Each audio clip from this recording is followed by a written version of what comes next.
नमस्कार दोस्तों, मैं लोकेश स्वागत करता हूं आपका अपने YouTube चैनल VRB एजुकेशन पर। दोस्तों, अपन ने जो स्पेशल अग्निवीर आर्मी के लिए जो बैच स्टार्ट किया हुआ है, आप जानते हो कि अपना जो VRB एजुकेशन का जो ऐप है, इसमें आपको कंटिन्यू वीडियोस अपलोड कर दी जा चुकी है, चाहे वो मैथ की हो, चाहे रीजनिंग की हो, चाहे साइंस की हो, चाहे इंग्लिश की हो। आप जानते हो कि 15 नंबर की जीके आएगी, 15 नंबर का मैथ आएगा, 15 नंबर की साइंस आएगी और 5 नंबर की जो आएगी रीजनिंग आपकी। और हमने पूरी कोशिश की है आपको अच्छे से अच्छा कंटेंट देने के लिए, तो आप हमसे ज़रूर जुड़े। मैंने आपके लिए जो जीके का जो पोर्शन स्टार्ट किया हुआ है ज्योग्राफी वाला चैप्टर। ज्योग्राफी वाले चैप्टर में दोस्तों अपने जो टॉपिक्स आते हैं, मैं आपको एक बार पहले बता चुका हूं, एक बार फिर से रिपीट कर देता हूं उस चैप्टर को थोड़ा सा। तो दोस्तों, पहला जो टॉपिक आता है भारत का सामान्य परिचय, अच्छे से हमने इसको कंप्लीट किया था और 4-5 वीडियो में कंप्लीट हुआ है। थोड़ा सा आप ध्यान से देखिएगा, सब कुछ आपको समझ में आ जाएगा।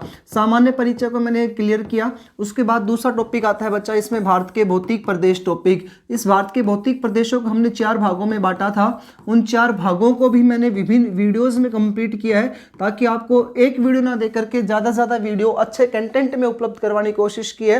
जैसे उत्तर का पर्वतीय प्रदेश हिमालय टॉपिक पढ़ा, तो इस हिमालय टॉपिक में 4 भाग पढ़े, फिर नदियों के आधार पर भाग पढ़े, फिर हिमालय के दर्रे पढ़े, घाटी पढ़ी। हर टॉपिक को अच्छे से करने की कोशिश की। नदी तंत्र पढ़ी बच्चा, सिंधु सतलज को एक पढ़ाया, सिंधु सतलज में 6 नदियां एक साथ पढ़ी थी। उसके बाद दूसरी जो वीडियो डालेगी उसमें गंगा यमुना की नदियों को पढ़ा, फिर हमने ब्रह्मपुत्र को पढ़ा। इस प्रकार से अच्छे से कंटेंट दिया है। उसके बाद दोस्तों दक्षिण का प्रायद्वीपीय पठारी प्रदेश, इसको 2 भागों में 2 वीडियो में अपलोड किया है। पूर्वी घाट और पश्चिमी घाट और विभिन्न राज्यों में जो पर्वत पठार है उनको भी अच्छे से कंप्लीट किया अपन ने। नेक्स्ट पॉइंट दोस्तों अपन ने पढ़ा था, पीछे वाली जो वीडियो थी उसमें हमने डाला था कि तटीय द्वीप मैदानी प्रदेश, तटीय द्वीप मैदानी प्रदेश 247 द्वीपों को 243 द्वीपों में बांटा। उसके बाद पूर्वी तट और पश्चिमी तट, इनके अंतर्गत बंदरगाह हैं, जितनी विशेषताएं उनको हमने अच्छे से जान लिया है। तीसरा जो टॉपिक आता है दोस्तों अपने पेपर में, वो आता है मंडल से। मंडल, अब बच्चे मंडल जो है ना, इनसे रिलेटेड क्या क्या क्वेश्चंस के टॉपिक्स हैं अपने। तो एक पहला मंडल आता है वायुमंडल।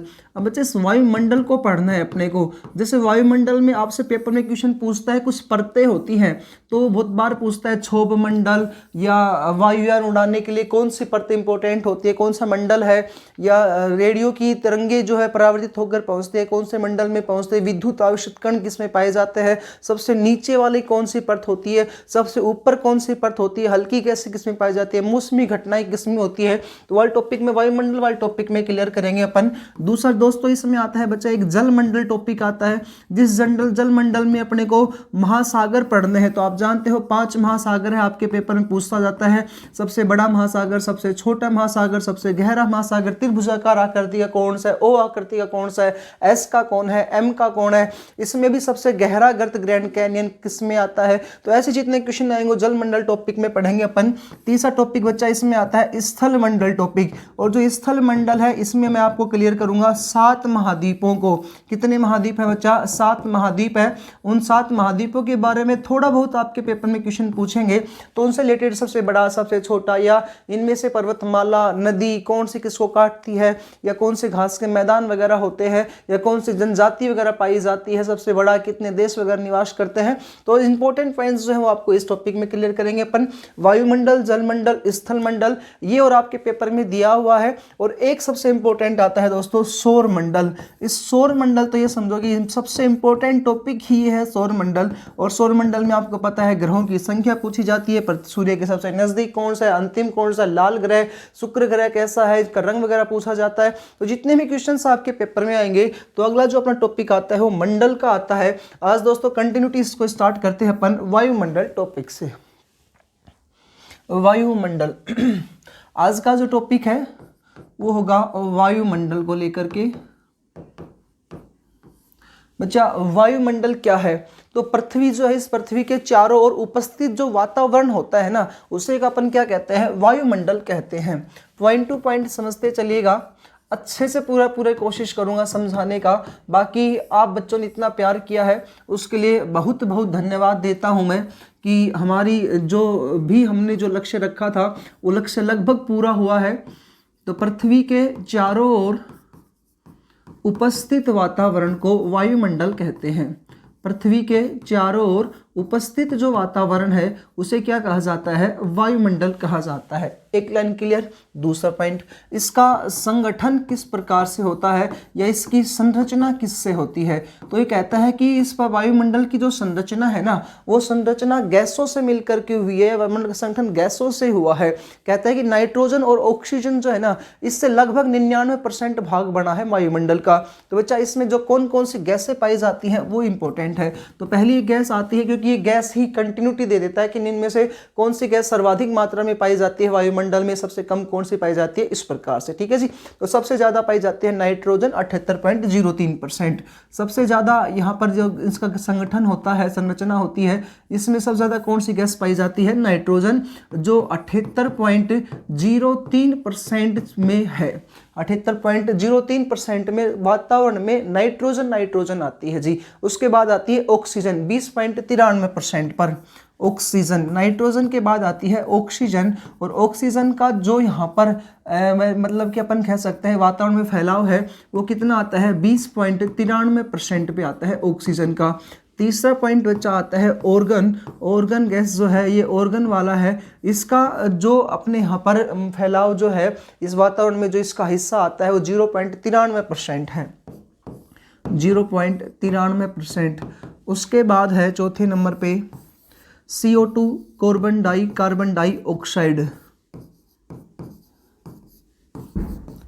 डाइऑक्साइड, इस कार्बन डाइऑक्साइड का जो है वो लगभग 0.03% में आता है कार्बन डाइऑक्साइड। तो इस प्रकार से वातावरण का क्या होता है, निर्माण। तो आप देख सकते हो लगभग 99% जो हिस्सा है वो किससे मिलकर के बना है, नाइट्रोजन और ऑक्सीजन से। पहला क्वेश्चन बनेगा वायुमंडल की परिभाषा क्या है। तो दोस्तों पृथ्वी के चारों ओर उपस्थित वातावरण को वायुमंडल कहा जाता है। वायुमंडल में किन किन गैसों की प्रमुखता पाई जाती है, वायुमंडल का निर्माण किस किस गैसों से होता है, दोस्तों वो आपके सामने है। इनमें से भी सबसे इंपॉर्टेंट गैस कौन सी आती है, नाइट्रोजन और ऑक्सीजन। तो नोट डाल के अपने एक पॉइंट डाल देते हैं। वायुमंडल के निर्माण में, वायुमंडल का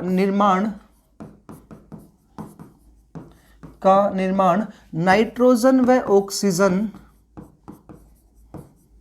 वायुमंडल का निर्माण नाइट्रोजन व ऑक्सीजन से लगभग 99% से होता है, 99% से होता है। ठीक है जी। पहला पॉइंट आया वायुमंडल क्या होता है, वायुमंडल की संरचना क्या है। नेक्स्ट पॉइंट देखते हैं वायुमंडल की परतें। इसमें पाई जाती है बच्चा परतें। अब उन परतों का क्रम आपको याद रखना है। पहली परत आती है क्षोभ मंडल। कौन सा है जी, क्षोभ मंडल। पृथ्वी के सबसे नजदीक कौन सी आती है, क्षोभ मंडल। इस क्षोभ मंडल को जो वैज्ञानिक नाम है, आप इसको इंग्लिश में नाम बोल सकते हैं, उसका नाम आता है ट्रोपोस्फियर। ट्रोपोस्फियर, ये याद रखिएगा। कई बार तो ये इंग्लिश नाम भी दे देते हैं, वैज्ञानिक नाम भी दे देते हैं, नहीं तो लगभग क्षोभ मंडल ही आएगा। दूसरा आता है बच्चा इसमें समताप मंडल। पहला है क्षोभ मंडल, दूसरा है समताप मंडल। समताप मंडल का जो नाम है वो है स्ट्रोपोस्फियर, स्ट्रोपोस्फियर।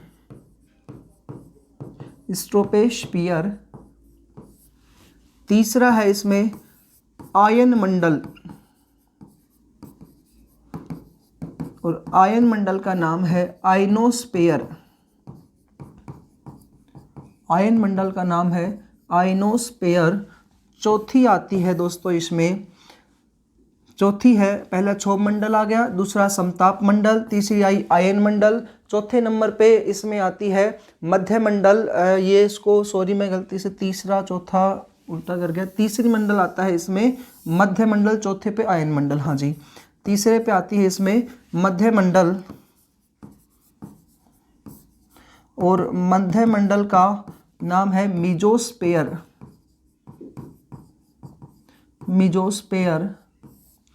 चौथी है बच्चा इसमें आयन मंडल,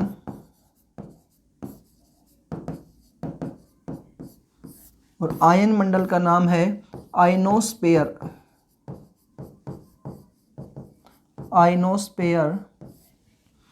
पांचवी लास्ट है जी बहिर्मंडल, और दोस्तों बहिर्मंडल को अपन कहते हैं एक्सोस्फीयर। एक्सोस्फीयर। अब ये क्रम आपको जरूर याद रखना है।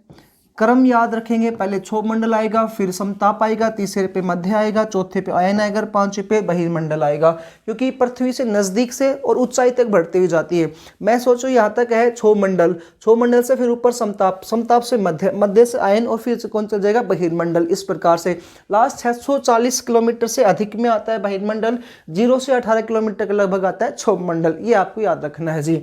अब इनको परतों की जो विशेषताएं होती है उस विशेषताओं को अपन जानेंगे। छोटा सा टॉपिक है लेकिन इंपॉर्टेंट बड़ा है भाई ये। क्षोभ मंडल, स्टार्ट करता हूं क्षोभ मंडल को।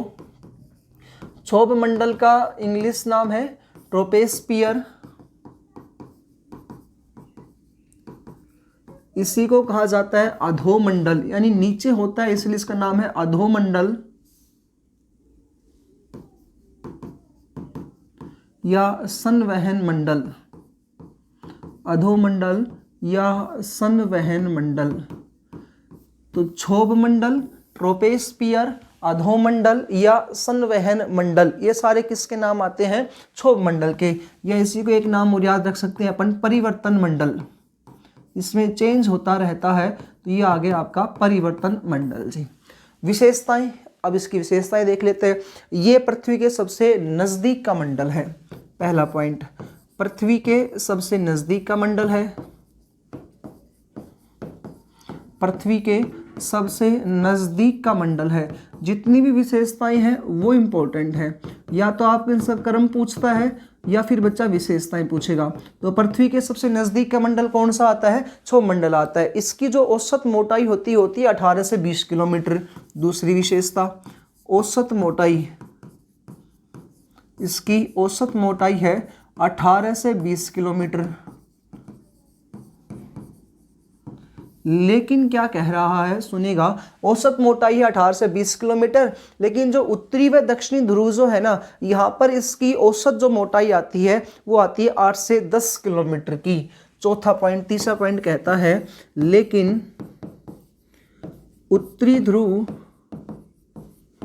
व दक्षिणी ध्रुव पर, उत्तरी ध्रुव व दक्षिणी ध्रुव पर मोटाई 8 से 10 किलोमीटर होती है। 8 से 10 किलोमीटर है। इसकी औसत मोटाई 18 से 20 किलोमीटर, लेकिन उत्तरी ध्रुव और दक्षिणी ध्रुव पर मोटाई कितनी आ गई? 8 से 10 किलोमीटर। फिर कह रहा है लेकिन तापमान में अगर अधिक हो जाता है, तापमान अधिक होने के कारण विषुवत रेखा पर इसकी औसत मोटाई जो होती है 16 से 18 किलोमीटर हो जाती है। ये 4 पॉइंट है, ध्यान से देखिएगा। लेकिन तापमान अधिक होने पर, लेकिन तापमान अधिक होने पर विषुवत रेखा पर यानी 0 डिग्री रेखा पर या भूमध्य रेखा पर, भूमध्य रेखा पर, विषुवत रेखा पर, या अपन कह सकते हैं 0 डिग्री अक्षांश रेखा पर, 0 डिग्री अक्षांश रेखा पर तापमान अधिक होने पर हो जाती है इसकी मोटाई 16 से 18 किलोमीटर। अक्षांश रेखा पर मोटाई कितनी आती है? 16 से 18 किलोमीटर आती है। ये याद रखिएगा। 3 पॉइंट आए।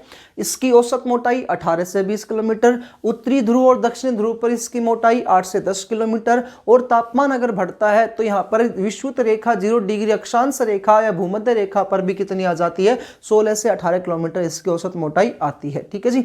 अगला पॉइंट, इसकी जो औसत ऊंचाई होती है ना, वो कहता है कि इसकी मतलब कि इसकी अगर अपन इस मंडल में मुख्य विशेषता ये होती है कि अगर अपन उच्चे की ओर बढ़ते हैं, यानी ये पृथ्वी है और पृथ्वी से ऊपर की ओर बढ़ेंगे तो यहाँ पर तापमान जो होता है ना वो 165 मीटर की ऊंचाई पर 1 डिग्री सेल्सियस तापमान क्या हो जाता है? कम हो जाता है। यानी कि वह मंडल जिसमें तापमान में गिरावट आती जाती है और ये 165 मीटर की ऊंचाई पर जाते ही 1 डिग्री सेल्सियस तापमान क्या हो जाता है? कम हो जाता है। ये इंपॉर्टेंट लाइन है। तो 5वीं इसकी विशेषता है बच्चा, इसकी मुख्य विशेषता है कि ये मुख्य विशेषता है इसकी मुख्य विशेषता है कि 165 मीटर की ऊंचाई पर जाने पर, 165 मीटर की ऊंचाई पर जाने पर 1 डिग्री सेल्सियस क्या हो जाता है, कम हो जाता है। कितनी मीटर की ऊंचाई पर, 1 डिग्री से 165 मीटर की ऊंचाई पर 1 डिग्री सेल्सियस तापमान क्या हो जाता है, कम हो जाता है, तापमान में कमी आती है। ये सबसे इम्पोर्टेंट पॉइंट है इसका। ये इसकी मुख्य विशेषता क्या है कि 165 मीटर की ऊंचाई पर जाने पर 1 डिग्री सेल्सियस तापमान में क्या आती है, कमी आती है। नेक्स्ट पॉइंट कह रहा है लेकिन अगर हिम आच्छादित क्षेत्र हो, अगर बर्फ छाई हुई हो तो तापमान जो होगा ना वो घटेगा नहीं बल्कि क्या होगा, बढ़ेगा। ये तो होता है तापमान में कमी आना। लेकिन हिम आच्छादित क्षेत्र होने पर, लेकिन हिम आच्छादित क्षेत्र यानी कि अगर बर्फ छाई हुई है तो वहां पर क्या स्थिति होती है, हिम आच्छादित होने पर, क्षेत्र होने पर, हिम आच्छादित क्षेत्र होने पर तापमान घटने की बजाय बढ़ने लगता है। तापमान तो घटने की बजाय बढ़ने लगता है, इसीलिए इसको परिवर्तन मंडल भी कहते हैं। तापमान घटने की बजाय बढ़ने लगता है, बढ़ने लगता है। अब जो बढ़ेगा ना, जिसे क्या कहेंगे, बढ़ने लगता है, जिसे तापमान विलोमता कहा जाता है, जिसे तापमान विलोमता। तो दोस्तों ये पेपर में आपसे क्वेश्चन पूछेगा तापमान विलोमता क्या है। तापमान विलोमता या तापमान व्युत्क्रमता भी कहा जाता है, तापमान व्युत्क्रमता भी कहा जाता है,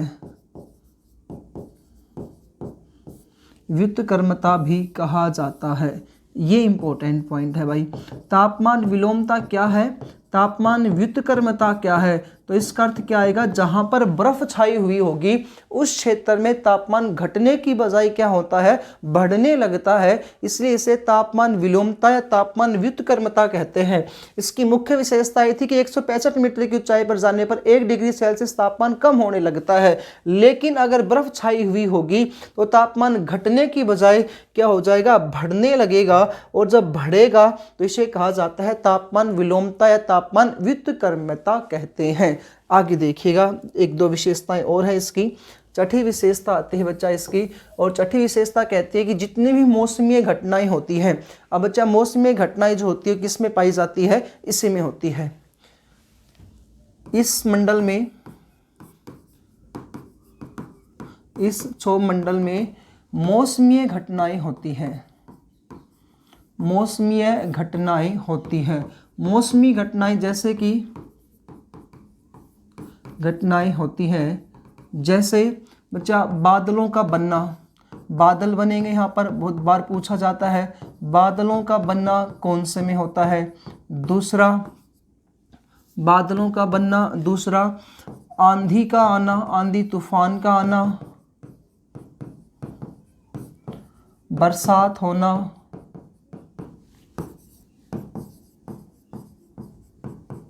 और बिजली का चमकना, और बिजली का चमकना। ये आदि जो घटनाएं होती हैं, बिजली का चमकना आदि घटनाएं, ये किस में होती हैं, तो आपको बस इतना याद रखना है मौसमीय घटनाएं किस में होती हैं, तो क्षोभ मंडल में होती है। जैसे बादलों का बनना होता है, बादलों का बनना होता है, आंधी तूफान का आना, इसके अलावा बरसात होना, बिजली का चमकना आदि। अगली एक लास्ट विशेषता आती है कि इसमें जो गैसें पाई जाती है ना जी, वो जो गैसें होती है, कई बार पूछेगा सबसे हल्की गैस किस में पाई जाती है और सबसे भारी गैस किस में पाई जाती है। 2 क्वेश्चन पूछेगा, भारी का हल्की का हम आगे बात करेंगे।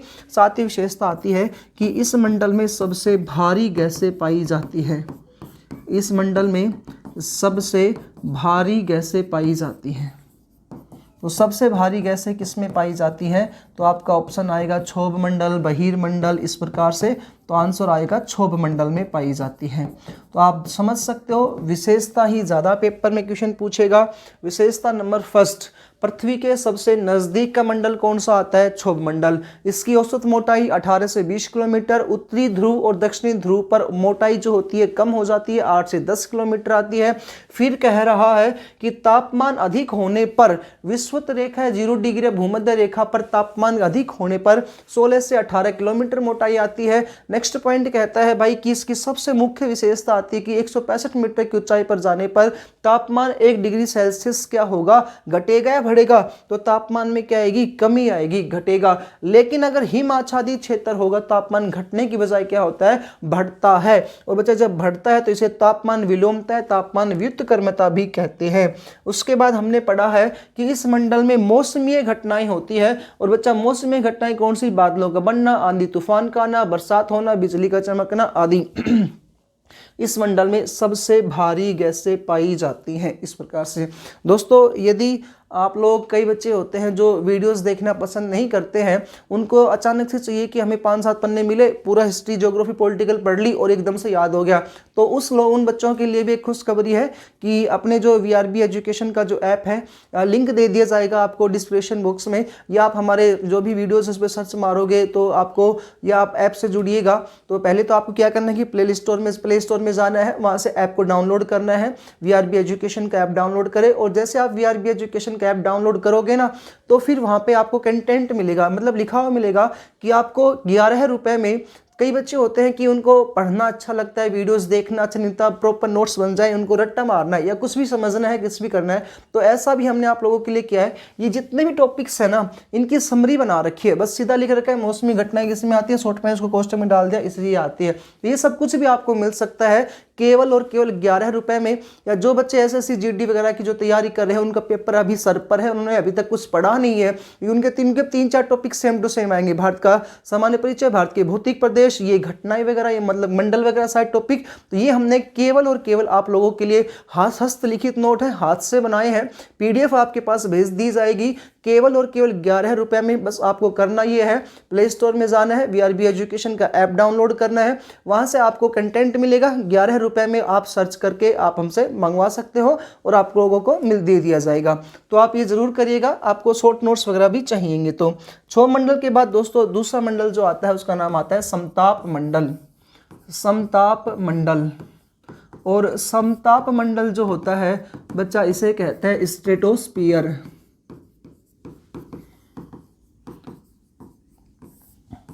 इस समताप मंडल की विशेषताएं देखिएगा। पहली जो विशेषता आती है कि बच्चा ये समताप मंडल, बहुत सारे क्वेश्चन पूछ जाते हैं, सबसे इंपॉर्टेंट है वायुयान उड़ाने के लिए कौन सा है, ओजोन परत के लिए कौन सा, ओजोन गैस किस में पाई जाती है, इस प्रकार से है ना जी। इसकी औसत मोटाई होती है 50 किलोमीटर। इसमें ऊपर की ओर जाने पर तापमान जो होता है ना घटता है और ना ही बढ़ता है, यानी कि स्थिर रहता है। पहला पॉइंट है इसकी औसत मोटाई। पीछे वाले में हमने जाना था, औसत मोटाई जो आई थी वो लगभग 16 से 18 किलोमीटर या 18 से 20 किलोमीटर इस प्रकार से होती है। इसकी औसत मोटाई जो होती है वो होती है 50 किलोमीटर। औसत मोटाई है जी इसकी 50 किलोमीटर। दूसरा बच्चा कह रहा है ऊंचाई की ओर जाने पर तापमान ना घटता है और ना बढ़ता है। ऊंचाई की ओर जाने पर तापमान न तो घटता है और ना ही बढ़ता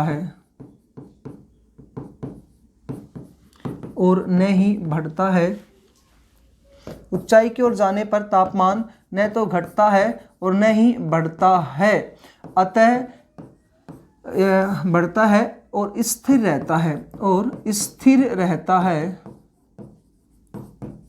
अतः स्थिर रहता है। इसलिए इस मंडल में समताप रेखा सीधी प्राप्त होती है। इस मंडल में समताप रेखा सीधी प्राप्त होती है। और बच्चा जहां पर समताप रेखा सीधी प्राप्त होती है वहां पर क्या उड़ाए जाते हैं, वायुयान उड़ाए जाते हैं। ये सबसे इम्पोर्टेंट है।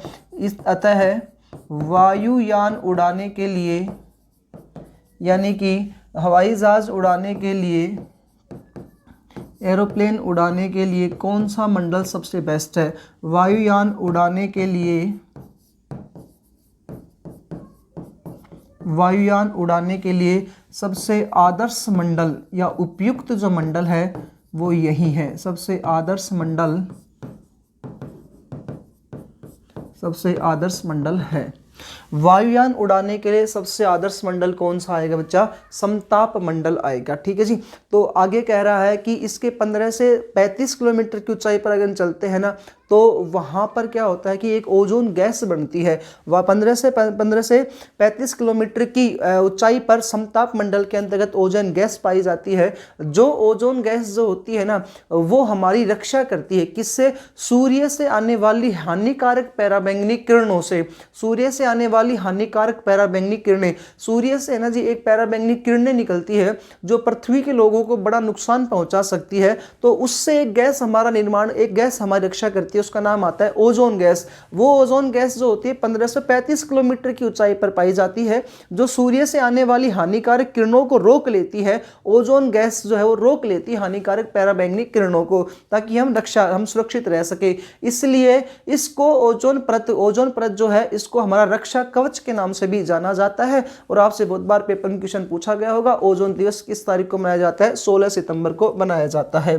चौथी विशेषता दोस्तों, इसको आगे देखते हैं। समताप मंडल की चौथी विशेषता है, कह रहा है कि 15 से 35 किलोमीटर की ऊंचाई पर, 15 से 35 किलोमीटर की ऊंचाई पर ओजोन गैस पाई जाती है। 15 से 35 किलोमीटर की ऊंचाई पर ओजोन गैस पाई जाती है। ओजोन गैस पाई जाती है। जो ओजोन गैस वायुमंडल से मिलकर के, जो ओजोन गैस वायुमंडल से मिलकर के, वायुमंडल से मिलकर के ओजोन परत का निर्माण करती है। ओजोन परत का निर्माण करती है। तो बच्चा वायुमंडल से मिलकर के ओजोन परत का निर्माण करती है ओजोन गैस। और ये कितने किलोमीटर में? 15 से 35 किलोमीटर में। नेक्स्ट पॉइंट कह रहा है यह ओजोन परत सूर्य से आने वाली हानिकारक पराबैंगनी किरणों से, सूर्य से निकलने वाली हानिकारक, यानी कि लोगों को हानि पहुंचती है भाई, त्वचा संबंधित रोग वगैरह हो जाते हैं इनसे, हानिकारक पराबैंगनी किरणों से हमारी रक्षा करती है। पराबैंगनी किरणों से हमारी रक्षा करती है। किरणों से हमारी रक्षा करती है। हमारी रक्षा करती है। बच्चा सूर्य से निकलने वाली हानिकारक पराबैंगनी किरणों से हमारी रक्षा करती है, इसलिए इसे रक्षा कवच कहा जाता है।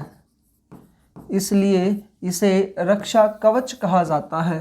तो आपसे क्वेश्चन पूछे ओजोन गैस, ओजोन परत कहाँ पाई जाती है? समताप मंडल में पाई जाती है। ठीक है जी। अच्छा, रक्षा कवच कहा जाता है कौन से को? ओजोन परत को रक्षा कवच कहा जाता है। लेकिन क्या है कि हम लोगों का जो व्यवहार है, यानी कि आज की जो प्रकृति, आज का स्वभाव है, जैसे एसी होती है तो एसी से बच्चा गैस निकलती है, मीथेन गैस वगैरह, और या अपन बात करें कि जो रेफ्रिजरेटर या फ्रीज वगैरह जो होते हैं, इनसे जो गैस निकलती है ना, ये गैसें ओजोन परत में छेद कर देती है। ओजोन परत में क्या कर देती है? छेद कर देती है, जिससे क्या होता है कि ओजोन परत में छेद होता है और पराबैंगनी किरणें भारतीय कहीं पर भी धरती पलोक पर आ जाती है। तो आज का अपना स्वभाव चेंज हुआ है, लोगों ने ज़्यादा से ज़्यादा नगरीकरण को अपना लिया, एक ऐसा स्वभाव अपना लिया है जिससे अपने को ही नुकसान हो रहा है। तो उसको अपन कंट्रोल में कर सकते हैं। एसी फ्रिज से निकलने वाली गैसों से क्या होता है? ओजोन परत में क्षरण होता है। तो बच्चा ये आपका टॉपिक था जिसका नाम था समताप मंडल, जो कंप्लीट हुआ। समताप मंडल की विशेषताएं थी। तीसरी अपन बात करते हैं, तीसरा है भाई इसमें मध्य मंडल या मिजोस्फीयर। तो दो मंडल अपन ने पढ़ लिए हैं, पहला आया था क्षोभ मंडल, दूसरा आता है इसमें समताप मंडल, और तीसरा आता है मध्य मंडल या मेसोस्फीयर। तीनों की विशेषताएं पेपर में पूछता है, विशेषता ज़्यादा इंपॉर्टेंट है, परत का नाम याद किया, विशेषता ही देखनी है। इसकी जो औसत ऊंचाई होती है वो 80 किलोमीटर तक मानी जाती है, और ऊंचाई की ओर जाने पर तापमान में कमी भी आती है या गिरावट आती रहती है जी। ठीक है भाई, इसकी औसत ऊंचाई, तो पहला पॉइंट आया, इसकी औसत ऊंचाई कितनी होती है, तो इसकी जो औसत ऊंचाई है वो है 80 किलोमीटर। दूसरा पॉइंट कह रहा है ऊंचाई की ओर जाने पर, ऊंचाई की ओर जाने पर तापमान में, ऊंचाई की ओर जाने पर तापमान में कमी या गिरावट आती है, कमी या गिरावट आती है। तो अभी तक हमने जाना था कि एक क्षोभ मंडल है उसमें भी कमी आती है 1 डिग्री सेल्सियस की, और यहाँ पर भी तापमान में कमी या गिरावट आती है। अब कह रहा है कितनी गिरावट आएगी, तो कह रहा है अगर 80 किलोमीटर तक की ऊंचाई पर चले जाते हैं ना तो -100 डिग्री सेल्सियस तापमान गिर जाता है जी। तो -100 डिग्री सेल्सियस तापमान गिरने का अर्थ है कि आप देख सकते हो सबसे कम तापमान कौन से मंडल में होगा, तो आंसर क्या आ जाएगा, मध्य मंडल में। तीसरा पॉइंट कह रहा है 80 किलोमीटर की ऊंचाई पर, 80 किलोमीटर की ऊंचाई पर तापमान, 80 किलोमीटर की ऊंचाई पर तापमान -100 डिग्री सेल्सियस हो जाता है। कितना हो जाता है, -100 डिग्री सेल्सियस हो जाता है, -100 डिग्री सेल्सियस हो जाता है। अतः सबसे कम तापमान कौन से मंडल में पाया जाता है, अतः सबसे कम तापमान मध्य मंडल में पाया जाता है, सबसे कम तापमान मध्य मंडल में पाया जाता है। याद रखने वाली 2-3 विशेषताएं हैं। सबसे पहला, तापमान 80 किलोमीटर होता है, 80 किलोमीटर की ऊंचाई पर तापमान जो होता है -100 डिग्री सेल्सियस पे पहुंच जाता है, तापमान में कमी या गिरावट आती है। लास्ट इसकी विशेषता है कि उल्का पिंड संबंधित, उल्का पिंड वगैरह गिरते हैं तो उल्का पिंड संबंधी जो घटनाएं होती है कौन से मंडल में होती है, मध्य मंडल में होती है। उल्का पिंड संबंधित घटना, उल्का पिंड संबंधित घटनाएं मध्य मंडल में होती है। वेरी वेरी इंपॉर्टेंट पॉइंट है ये, उल्का पिंड संबंधित घटनाएं होती हैं इस मंडल में। ये था जी आपका कौन सा मंडल, मध्य मंडल। मध्य मंडल के बाद अगला आता है आयन मंडल या आयनोस्फीयर, आयन मंडल या आयनोस्फीयर। आयन मंडल या आयनोस्फीयर की बात करें तो दोस्तों इसकी कुछ विशेषताएं इस प्रकार से हैं कि ये जो मंडल होता है इसकी ऊंचाई 640 किलोमीटर है। कितनी ऊंचाई, 640 किलोमीटर होती है। लेकिन इसमें सबसे इंपॉर्टेंट आता है, इसमें आवेशित, विद्युत आवेशित कण पाए जाते हैं, और रेडियो तरंगें जो पाई जाती हैं किस में आती है, आयन मंडल में पाई जाती है। पहली विशेषता है इसकी ऊंचाई, तो इसकी जो ऊंचाई है वो लगभग कितनी आती है, 640 किलोमीटर की क्या होती है भाई, इसकी ऊंचाई होती है। दूसरी बात कह रहा है कि इसमें रेडियो विद्युत तरंगे पाई जाती हैं, इसमें रेडियो तरंगे पाई जाती हैं, रेडियो तरंगे पाई जाती हैं। तीसरा पॉइंट, इसमें विद्युत आवेशित कण पाए जाते हैं, इसमें विद्युत आवेशित कण, कण को अपन गुण भी कह सकते हैं, तो इसमें विद्युत आवेशित कण, ये विद्युत आवेशित कण पाए जाते हैं, या इनको आयनिक गुण या आयनिक कण भी कहते हैं। आयनिक गुण या आयनिक कण, आयनिक कण पाए जाते हैं। तो इंपॉर्टेंट पॉइंट है ये, विद्युत आवेशित कण या आयनिक कण किस में पाए जाते हैं, आयन मंडल में पाए जाते हैं, जिससे विद्युत तरंग, जिससे रेडियो की तरंगे जो है परिवर्तित होकर पृथ्वी पर पहुंचती है, जिससे रेडियो की तरंगे परिवर्तित होकर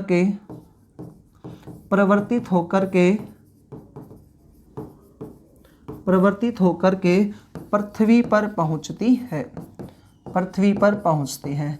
ये टॉपिक था बच्चा आपका आयन मंडल का आइनोस्फेयर का। आइनोस्फेयर ऊंचाई 640 किलोमीटर। कह रहा है कि रेडियो तरंगे पाई जाती है। रेडियो तरंगे पृथ्वी पर आएंगी कैसे? विद्युत आवेशित कण पाए जाते हैं, आयनिक गुण पाए जाते हैं, जिनसे परिवर्तित होकर के ये रेडियो तरंगे भारत में धरती पर पहुंचती है। अगला बात करते हैं जी, पांचवी अपनी आती है लास्ट ये, और वो है बहिर्मंडल। बहिर्मंडल को ही कहा जाता है बाहरी मंडल। बहिर्मंडल आ जाए, बाहरी मंडल आ जाए, ये दोस्तों एक्सोस्फीयर आ जाए। तो बहिर्मंडल, बाहरी मंडल या एक्सोस्फीयर या बाह्य भी अपन उसको बोल सकते हैं, बाह्य मंडल। इसकी बच्चा ऊंचाई जो होती है वो 640 किलोमीटर से अधिक होती है। तो इसकी जो ऊंचाई है वो 640 किलोमीटर से अधिक है।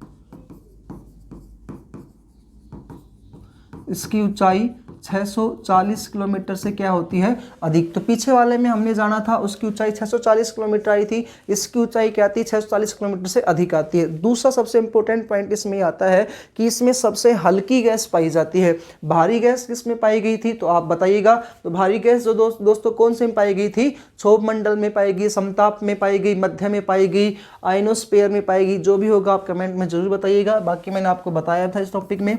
ऊंचाई आती है बच्चा 640 किलोमीटर की। तो इसमें सबसे हल्की गैसें पाई जाती है। इसमें कैसी गैस पाई जाती है? सबसे हल्की गैसें। तो इसमें सबसे हल्की गैसें पाई जाती हैं। सबसे हल्की गैसें पाई जाती हैं इस मंडल में। अगला कह रहा है कि धरती से जो अपन सूचना प्रौद्योगिकी के संबंधित जितने भी वहाँ भेजते हैं, यानी संचार उपग्रह के लिए काम आने वाले जो उपग्रह होते हैं, यानी कि अपन जो ऊपर भेजते हैं कि दूर संचार से रिलेटेड या रेडियो वगैरह, तो तरंगे तो वहाँ ही थी, लेकिन जो भी आप मोबाइल देखते हो, टीवी वगैरह देखते हो, तो ये संचार उपग्रह संबंधित जो उपग्रह छोड़े जाते हैं, कौन से में छोड़े जाते हैं? बहिर्मंडल में। सबसे इंपॉर्टेंट पॉइंट तीसरा है जी, कह रहा है इस मंडल में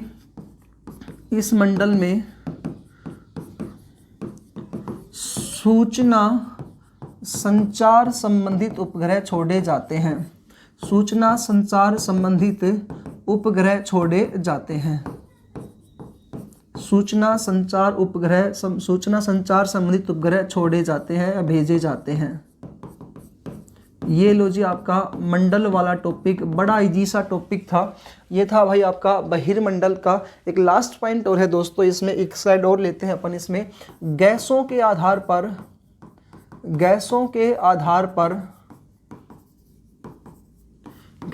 आधार पर वायुमंडल दो प्रकार का होता है। अभी तो परतों के आधार पर अपन ने इसको 4 भागों में बांटा था। अब कह रहे हैं गैसों के आधार पर वायुमंडल के प्रकार। तो बच्चा 2 प्रकार का होता है वायुमंडल। एक है इसमें सममंडल।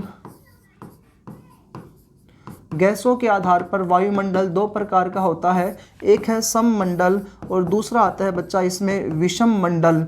ये जो सममंडल है, अब इसमें कौन कौन सी परतें आती हैं इतना याद रखना है आपको। तो स्टार्टिंग वाली क्षोभ मंडल, दूसरी वाली थी समताप मंडल और तीसरी इसमें थी मध्य मंडल। तो ये तीनों किस में शामिल होते हैं? इस वाले में है, मध्य मंडल शामिल है। किस में शामिल है भाई ये? तो आपका आंसर आएगा सममंडल में। सममंडल में क्षोभ मंडल, समताप मंडल, मध्य मंडल शामिल होते हैं। आगे है विषम मंडल। विषम मंडल में बच्चा 2 बच गई, तो कौन कौन सी बच चुकी है? तो आयन मंडल और एक है बाह्य मंडल या बहिर्मंडल। ये 2 है इसमें आ जाएंगी। तो आयन मंडल और बहिर्मंडल शामिल हैं। बस इतना आपको याद रखना है। गैसों के आधार पर पूछे 2 प्रकार का आएगा, सममंडल और विषम मंडल। और बच्चा परतों के आधार पर पूछे 5 प्रकार का आ जाएगा। क्षोभ मंडल है, उसके बाद समताप मंडल है, फिर है मध्य मंडल, फिर आता है आयन मंडल और 5वें आते हैं इसमें बहिर्मंडल। छोटा सा टॉपिक था वायुमंडल का। पृथ्वी के चारों ओर जो वातावरण फैला होता है, जो चारों वातावरण होता है, इसे वायुमंडल कहा जाता है। वायुमंडल का संरचना जो होती है, इसमें nitrogen, oxygen, organ, carbon dioxide, लगभग ये गैसें इसमें पाई जाती है। और भी गैसें हैं, 99% जो हिस्सा होता है नाइट्रोजन ऑक्सीजन से मिलकर के बनता है। तीसरा पॉइंट पढ़ा बच्चा इसमें प्रत्यय। चौथा पॉइंट इसमें अपन ने पढ़ा है गैसों के आधार पर इसके जो है प्रकार दो होते हैं, एक सममंडल और दूसरा आता है विषम मंडल। सममंडल की स्टार्टिंग की 3 गैसें रख देंगे सममंडल में, विषम मंडल में लास्ट की 2 परतें हैं बच्चा वो इसमें रख दी जाती हैं। ये आपका छोटा सा टॉपिक था दोस्तों मंडल टॉपिक का, मंडल में वायुमंडल टॉपिक का। यदि आपको अच्छा लगता है तो हम चैनल को सब्सक्राइब करें, वीडियोस को लाइक करें।